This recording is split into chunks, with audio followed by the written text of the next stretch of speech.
Living full-time on a cruise sounds peaceful until you realize one rare emergency can flip the entire ship into chaos mode. So what happens if a baby is born at sea, miles from the nearest hospital? In this video, we're breaking down the real procedures, the legal surprises, and the costs families don't expect. Let's start with what happens the moment the crew realizes it's a real labor emergency at sea. What actually happens in the moment? The moment someone reports labor symptoms on board, the ship shifts into medical mode fast, even if most passengers never notice. First, the crew will try to confirm what's happening. That usually starts with a call to guest services or security. Then medical is alerted immediately. A nurse or trained responder may arrive first to assess the mother where she is, because moving someone too quickly can create more risk if the situation is advanced. Next comes the practical reality. A cruise ship does not have a full hospital. It has a medical center designed for common emergencies and stabilization. On most ships, you're looking at one onboard doctor supported by nurses and medical staff. They can monitor vital signs, give oxygen, start an IV, manage pain in basic ways, and watch for warning signs. But they're not set up like a maternity ward, and they don't have the kind of newborn intensive equipment a premature baby may need. If labor is clearly underway, the mother is taken to the medical center as quickly and safely as possible. Crew may clear elevators and corridors, and security helps keep the path open. It can feel sudden for the family because the ship stays calm on the outside, but behind the scenes it becomes a coordinated response. And this is where the situation splits in two. If the birth looks straightforward, the focus is on keeping both mother and baby stable and preventing complications until they can reach proper care. But if there are signs of risk, heavy bleeding, high blood pressure, premature labor, or the baby is in distress, the ship escalates immediately. The captain is notified. Medical starts planning for a diversion or emergency transfer, because at sea, the most important goal is not finishing the cruise. It's getting them to a real hospital as soon as possible. The medical bay reality check. Here's the part most people don't realize until it matters. The ship's medical center is built to stabilize, not to replace a hospital. Yes, it can look professional. There are exam rooms, monitoring equipment, oxygen, IV supplies, and medications for common emergencies. The team can check vital signs, run basic tests, and treat things like dehydration, infections, allergic reactions, and even some cardiac issues. But childbirth is a different category. A cruise ship medical center usually does not have a full labor and delivery setup. There's no maternity ward, no operating room like a hospital, and no neonatal intensive care unit for a premature baby. If something goes wrong, options get limited fast, because the next level of care is not down the hall. It's on land. That's why the moment labor looks real, the staff focuses on two things. First, keep mom stable. Watch blood pressure, bleeding, pain, and signs of distress. Second, protect the baby. Monitor what they can, prepare for basic newborn support if needed, and plan for transfer as soon as possible. And while all of this is happening, the ship is quietly preparing in the background. Crew will keep pathways clear, secure privacy, and coordinate communication. It's calm on the outside, but it's serious behind the scenes. Because if the medical team decides this is beyond what the ship can safely handle, the next person pulled into the emergency is the captain. The captain's hard decision: divert, reroute, or hold course.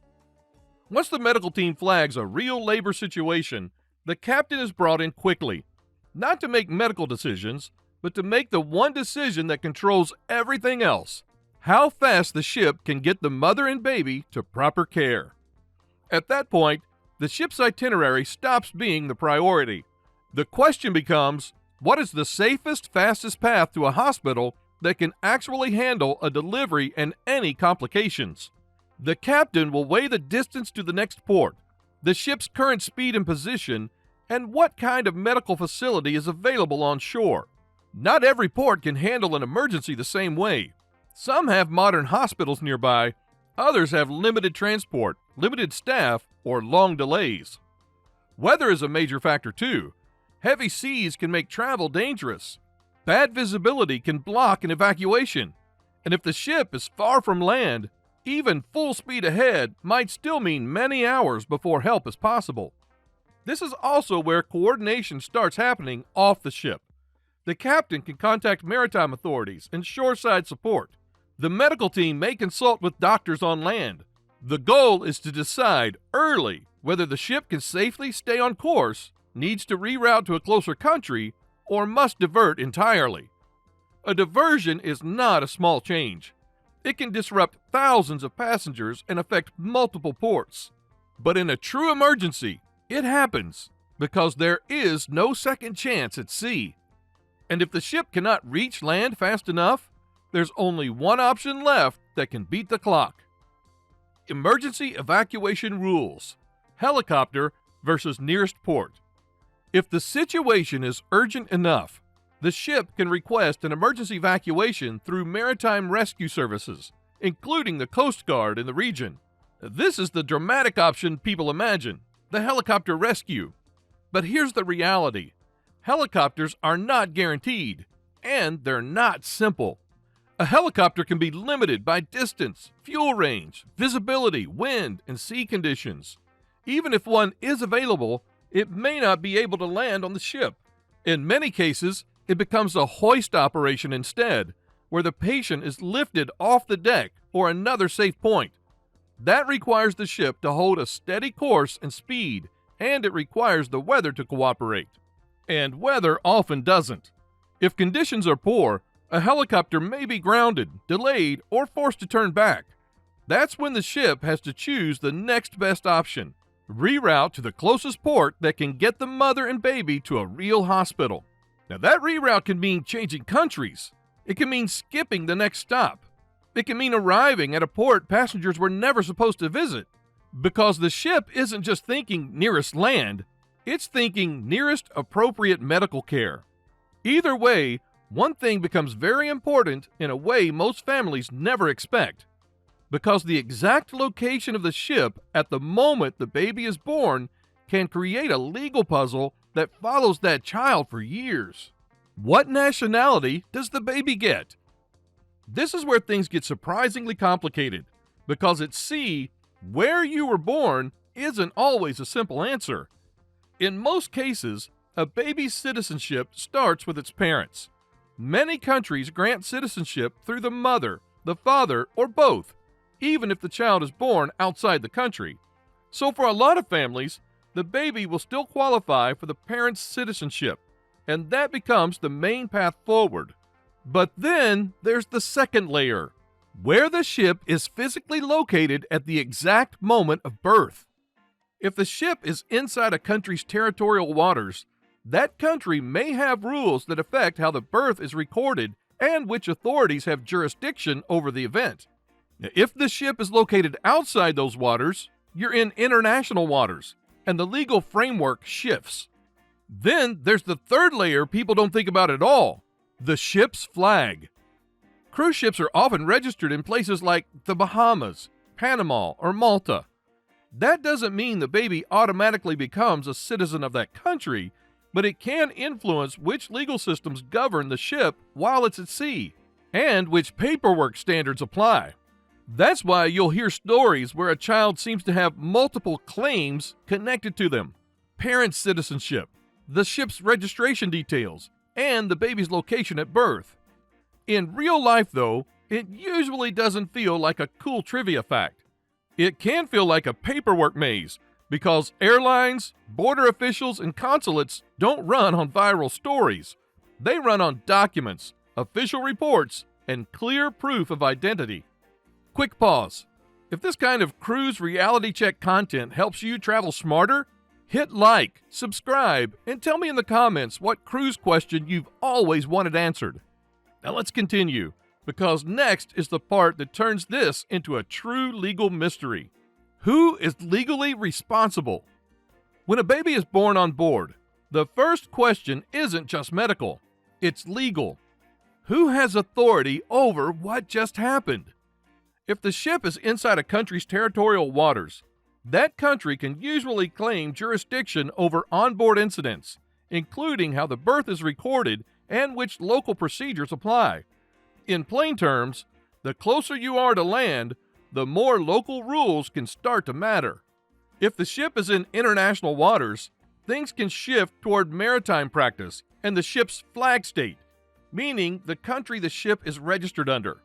Now, that does not automatically decide the baby's citizenship, but it can influence which legal framework the ship follows while at sea and how official reporting is handled. And this is where the captain becomes more than a navigator. The captain, working with the ship's medical team, must ensure an official record is created. That usually means a written report with key details, date and time, location coordinates, names of the parents, and circumstances of the emergency. This report matters later because it helps consulates, border officials, and airlines understand how to document the baby properly. So even if the cruise feels like a floating hotel, in moments like this, it functions like a moving legal zone, with rules that depend on where it is and which flag it flies. And once you understand that, the next part makes total sense. Why cruise lines work so hard to make sure this never happens in the first place. Why cruise lines avoid births, and how they try to prevent them. Most cruise lines, Royal Caribbean, Celebrity, Carnival, Norwegian, Disney, Princess, Holland America, and MSC, try to prevent onboard births with strict pregnancy rules. In most cases, they won't allow you to sail if you will enter your 24th week of pregnancy at any point during the trip, and they may require a doctor's letter confirming your due date and that you're fit to travel. And if you don't meet the policy, they can refuse boarding, and it can feel personal, but it isn't. It's because a ship is a controlled environment with hard limits. There's no maternity ward, no neonatal intensive care, and no quick specialist backup. If something goes wrong, the next step is land, and land might be far away. A birth can also force the most disruptive decisions a ship can make: slowing down, rerouting, diverting to a different country, coordinating emergency services, and possibly arranging an evacuation. That ripple doesn't affect one cabin. It can affect thousands of passengers, multiple ports, and the entire schedule. So cruise lines build prevention into the system. They screen earlier with policy requirements, check documentation at embarkation, and keep clear contract language that reminds guests the ship is not a hospital and medical situations can change the itinerary. And even after the ship sails, crew are trained to escalate pregnancy-related concerns quickly, because in the ocean, time is the one thing you can't buy. Which brings us to the part that shocks a lot of families. If a birth happens anyway, the next question becomes very simple and very scary. Who pays for all of this? The cost of a birth at sea. One of the biggest shocks for families is that cruise ship medical care isn't handled like your normal doctor's office at home. On most ships, you're billed directly through your onboard account and you pay first. Then you try to sort out reimbursement later. Even a best-case situation can add up fast. Monitoring, medications, supplies, and staff time aren't cheap on board. It's not hard for a medical bill alone to land in the $10,000 range, especially if the mother or baby needs extended observation. But the real cost explosion usually comes from the logistics of getting to land-based care. If the captain diverts the ship, that's a major operational move. Extra fuel, schedule disruption, port coordination, and sometimes emergency transport once you arrive. And if an evacuation is needed, costs can jump again. A helicopter or airlift scenario can easily be $50,000 or more. And depending on distance and conditions, medical transport can climb into 6 figures. Then there's the insurance trap. Many standard travel policies do not treat pregnancy and childbirth like a typical covered emergency, and coverage can depend heavily on timing, gestational limits, and fine print. So some families assume they're protected and find out too late they're not. Real stories of babies born at sea. But birth at sea isn't a mere trivia story, it's a real emergency that's happened on major ships, and the records are out there. One of the most famous modern cases happened in September 2015 on Royal Caribbean's Independence of the Seas. A passenger went into labor extremely early, and the baby was delivered inside the ship's medical facility. Royal Caribbean confirmed the birth and said the ship altered course and went full speed to the closest port, San Juan, Puerto Rico, to get urgent care beyond what a ship can provide. Then there's the 2022 case that made headlines because it showed what modern cruising looks like in an emergency.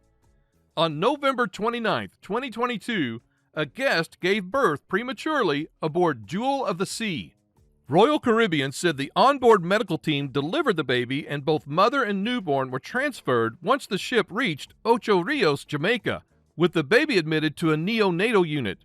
Their chief medical officer publicly praised the crew response because in a situation like this, coordination matters as much as medicine.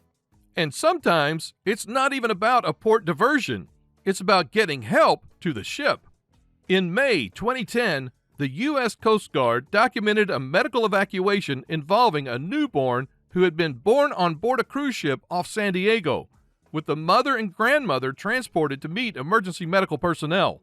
And that's the reality behind the calm cruise atmosphere. If the timing is bad, higher level care may only arrive by rescue boat or aircraft. But the birth itself is only the beginning, and the next crisis is often paperwork, and it can get messy fast. Where the ship was, what flag it sailed under, and which country's authorities get involved can decide how fast that baby can legally fly home. What happens after the birth? Once the baby arrives, the ship's goal is simple: stabilize, monitor, and transfer to land-based care as soon as possible. And in many cases, the mother and baby remain in the medical center because it's the only place on board with the right monitoring and trained staff. That doesn't mean it's comfortable. It means the ship is treating the situation like a controlled emergency until shoreside professionals take over. And what happens next depends on distance and urgency.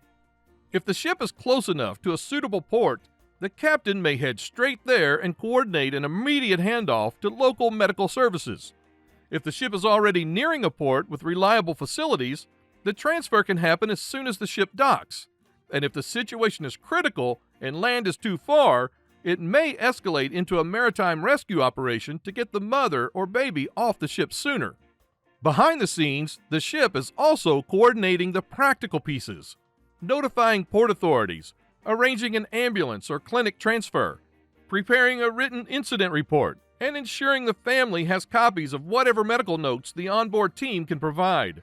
Guest services may step in to help with communication, luggage, and logistics because the family may be leaving the ship suddenly in a country they never planned to enter. Then comes the part that surprises a lot of families: travel documents. Even if the baby qualifies for citizenship through the parents, that doesn't automatically mean the baby can fly home right away. Families may need official birth documentation, emergency passport steps, and consular support, and that can take time. And this is why the story doesn't end when the baby is born. Because even if everyone is stable, families often have to solve two problems at the same time: getting the right medical care on land and getting the paperwork in order so they can legally travel home. So with that in mind, here's the practical takeaway: what to check before you sail, so this never becomes your family's emergency. The practical takeaway: a baby born at sea is rare, but it happens. It turns a cruise into a medical operation in minutes. So if you're cruising with a pregnant family member, don't rely on luck. Check the cruise line's pregnancy cutoff, bring the required medical letter, and read your insurance policy like it's a contract, because it is. Also think about the itinerary. A ship that stays closer to ports and major hospitals gives you more options than long stretches of open ocean. And if anyone in your group is near the cutoff, the safest move is simple: postpone the cruise and protect everyone's peace of mind. If this helped, like and subscribe for more clear, practical cruise advice. Click the next video on your screen, and as always, your voyage is just beginning.